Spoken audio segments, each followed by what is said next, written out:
হে প্রিয়ান, আসসালামু আলাইকুম। সানিয়া কবির রেসিপি থেকে সবাইকে শুভেচ্ছা জানাচ্ছি নতুন আর একটা রেসিপি দেখার জন্যে। ঘরে থাকা অল্প কিছু উপকরণ দিয়ে মাত্র 10 মিনিটেই ভীষণ মজার একটা নাস্তা তৈরি করার রেসিপি শেয়ার করব।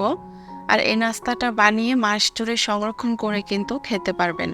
আর নাস্তাটা খেতে এত বেশি মজার যে ছোট থেকে বড় সবাই খেয়ে অনেক বেশি পছন্দ করবে আর অনেক মজা করে খাবে। পুরো রেসিপি দেখবেন, আশা করি আপনাদের কাছেও ভালো লাগবে।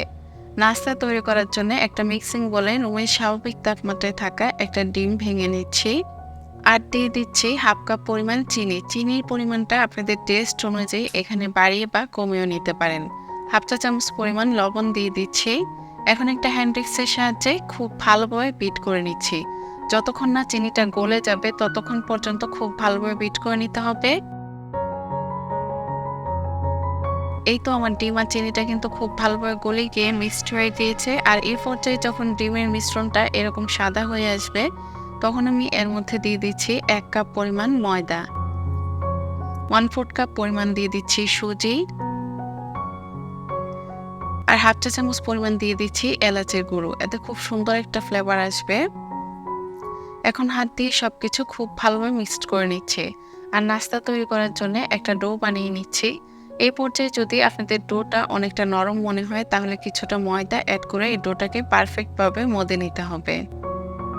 এই তো নাস্তা বানানোর জন্য আমার ডোটা কিন্তু একদম রেডি হয়ে গিয়েছে।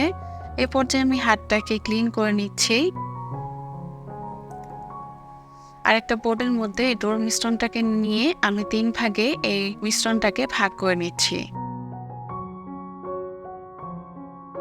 একটা চাকু দিয়ে কেটে 3 ভাগে সমানভাবে ভাগ করে নিচ্ছি। এখন 2টা অংশ এখান থেকে সরিয়ে রাখছি। আর একটা অংশ এই বোর্ডের মধ্যে নিয়ে আমি একটু লম্বা শেপ করে রোলের মতো করে বানিয়ে নিচ্ছি। এখন একটা চাকু দিয়ে ছোট ছোট পিস করে কেটে নিচ্ছি। আর এই একই সাইজ করে কিন্তু আরো 2টা যে অংশ রয়েছে সেটা দিয়েও এরকম রোল করে এভাবে পিস করে কেটে নিব। এতে কিন্তু সবগুলো নাস্তা একই রকম হবে। এখন হাতের মধ্যে নিয়ে একটু লম্বা শেপ করে ঠিক দেখতে যেমন সেমাই পিঠা হয় সেরকম ভাবে এই নাস্তাগুলো বানিয়ে নিয়েছি। এই তো সবগুলো নাস্তা বানিয়ে নেওয়া হয়ে গিয়েছে। এই পর্যায়ে নাস্তাগুলোকে আমি সরাসরি গরম তেলের মধ্যে দিয়ে দিচ্ছি। চুলায় আগে থেকে প্যানে পরিমাণ মতো তেল খুব ভালোভাবে গরম করে নেওয়ার পর নাস্তাগুলো দিয়ে দিয়েছি। আর আমি প্রথমে অল্প কিছু নাস্তা ভেজে নিচ্ছি, পরে আমি বাকিগুলো ভেজে নিব।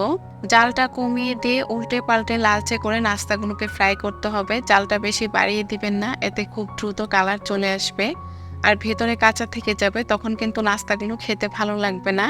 প্রায় 10 থেকে 12 মিনিটের মতো সময় নিয়ে এভাবে উল্টে পাল্টে লালচে করে নাস্তাগুলোকে ভেজে নিয়েছি। আর এভাবে ভাজতে ভাজতে যখন খুব সুন্দর একটা কালার চলে আসবে তখন একটা স্ট্রেইনার দিয়ে তেল ছড়িয়ে নাস্তাগুলো প্যানের থেকে উঠিয়ে নিচ্ছি।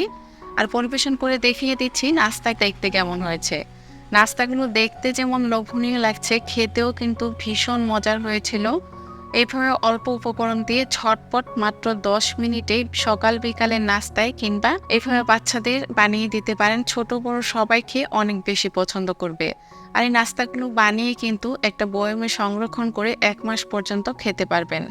সহজ রেসিপিতে আজকের এই নাস্তা তৈরি করার রেসিপি কেমন লাগলো সবাই কমেন্টস করে জানাবেন। ভালো লাগলে একটা লাইক দিয়ে ফ্রেন্ডস এবং ফ্যামিলির সাথে শেয়ার করতে পারেন। এরকম আরো নিত্য নতুন রেসিপির জন্য প্লিজ আমার চ্যানেলটা সাবস্ক্রাইব করে রাখবেন। সবাই ভালো থাকবেন, সুস্থ থাকবেন। আল্লাহ হাফেজ।